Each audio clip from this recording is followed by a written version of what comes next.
I still need to make a top for this block, so that's next. So I'm just using the dimensions here and a set of calipers to transfer where all the holes need to go on this thing.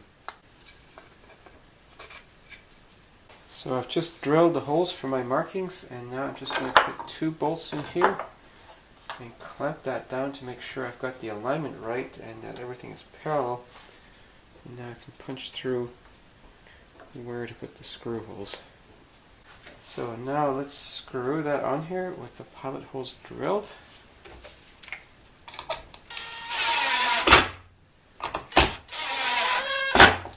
Here I'm cutting out a big 48 tooth gear. I have a whole video on how to make gears, so I'm just going over this one relatively quickly. Notice how I tilted the table for cutting the sides of the teeth. That gives all the teeth a bit of a bevel, which makes them ride much better against the right angle of the other gear.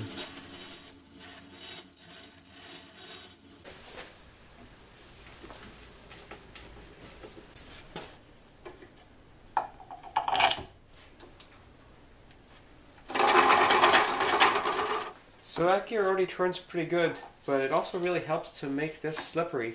You can do that by putting varnish on there, or by putting some UHMW tape on there, which is this tape that comes in these 2 layers. I've already done that in the gear mount for my other box joint jig. This one I'm going to leave it as is right now because it doesn't make sense to put the tape on before I put varnish on it. So this gear mount is in just the right height for engaging the 12 tooth gear back here, but to engage the 16 tooth, this needs to be raised up a little bit, and this is what this slot is for. So I'm just going to mark on here where that one slot needs to be, and I know the other slot needs to be 11 millimeters further down.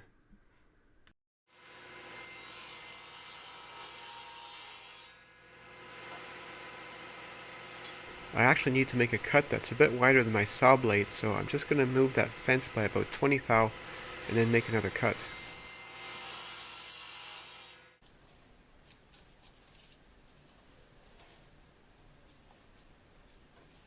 So now with this tab in place, with this gear mount in the lower position, it's lined up for meshing with the 12 tooth gear.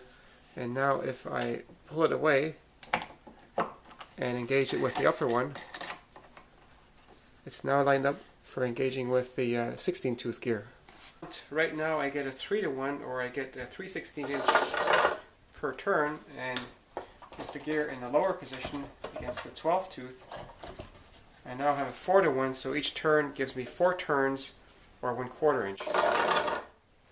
So depending on which gear I engage on here and how many turns I put on per cut, I can already get a lot of different spacings. But for my other jig, I've actually already made a large number of other gears, which allow me to create just about any spacing that I want to by varying the number of turns and which gear I'm going to engage it with. Now, to allow this jig to slide on the table saw, it needs to have some sort of guide bar, and for that I'm just using a solid piece of cold rolled flat stock. So using my 1-to-1 printout again, what's left of it, I'm just going to put the bar here. That's about right, and I'll mark where the screws are supposed to go. I'm making some divots where I'm going to drill the hole just to make sure the drill doesn't wander before I start the hole. Now I'm going to attach this flat bar using some number 10 machine screws, like one of these. And here's the tap for cutting that thread, and the way to check that that's correct is just to make sure it engages. So that gives me extra confidence that this is the correct size tap. Now to drill the holes for this, the ideal size is actually a slightly in between drill, but I'm going to use one of these, a 9/64, and I can tell that's a good size because if I hold that in front of the screw, I can see the thread protruding on both sides, so that I know if I drill a hole like this and then cut it, that screw will still engage. And I'm not going to be cutting too deep with this thing because these guys are really easy to break.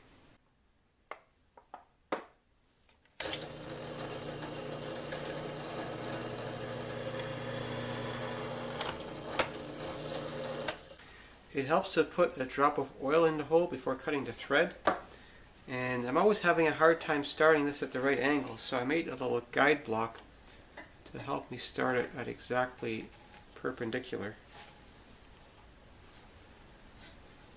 You may not be able to do this in one go. Sometimes you have to back out a few times.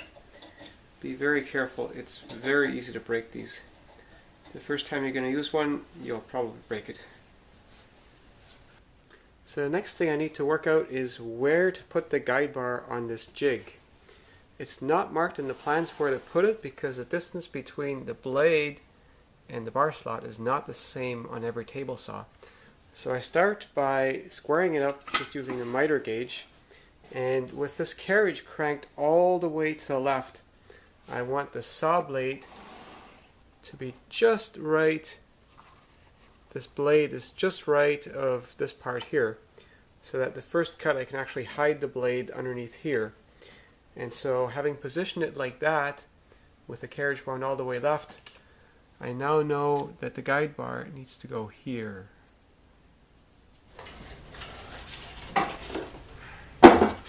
Now I can just use a framing square to make sure I draw this line exactly perpendicular. So here's my guide bar, and I'm going to use that to mark the holes. Now I haven't actually drilled these entirely accurately, so I want to make sure when I put this back on here it'll be exactly the same way. So I'll mark an X on here just by scratching it in, and I'll put that X on here as well. And making the X face the X, we'll always put it down this way.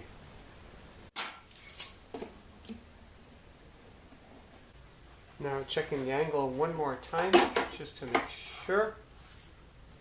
And now I'm going to use these holes to mark through where the holes in the base need to be. And I'm using the same drill that I used to drill the pallet holes for this.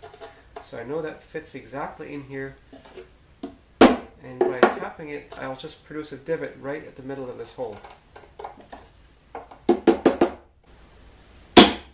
just going to deepen those divots a bit to make them easier to hit. And now using my 9/64 drill again, that will be a little bit tight for those screws, but actually want them tight. And it's tough to get this exactly at a right angle, so I'm using this block of wood with a V in it just to help me get that hole started.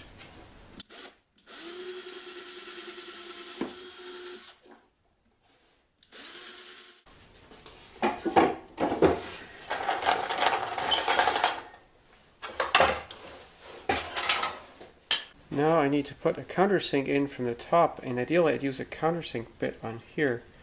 Unfortunately I don't have enough room to work here, and I don't want to take the whole jig apart. So I'm just going to use a long drill bit and drill very carefully. Now with the metal bar again, my X is here, and here's the other X, so I know that bar goes exactly like that. And those holes, no matter how inaccurately I drill them, should line up.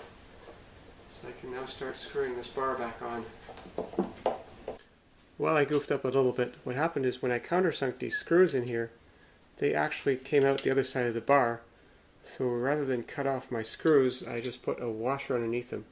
Now that means they stick out the top, but that's actually much less of a problem, because with this jig, the way the screws are positioned, both of those screws are actually underneath this part and that part of the carriage, so they're not going to interfere with the stock that slides back and forth. So I still need a handle for my jig. Of course I could buy a handle at a hardware store, but that can easily run $4 or $5, so why not just save a few bucks and make one out of wood. I'm using the templates from the plans for making this one.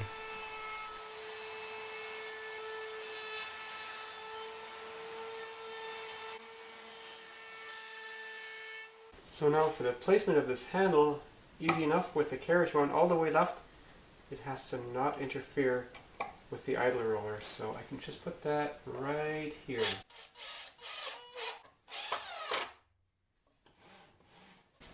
Well, this jig is almost complete. There's just one more step left to be done, and that's to cut a slot in the base.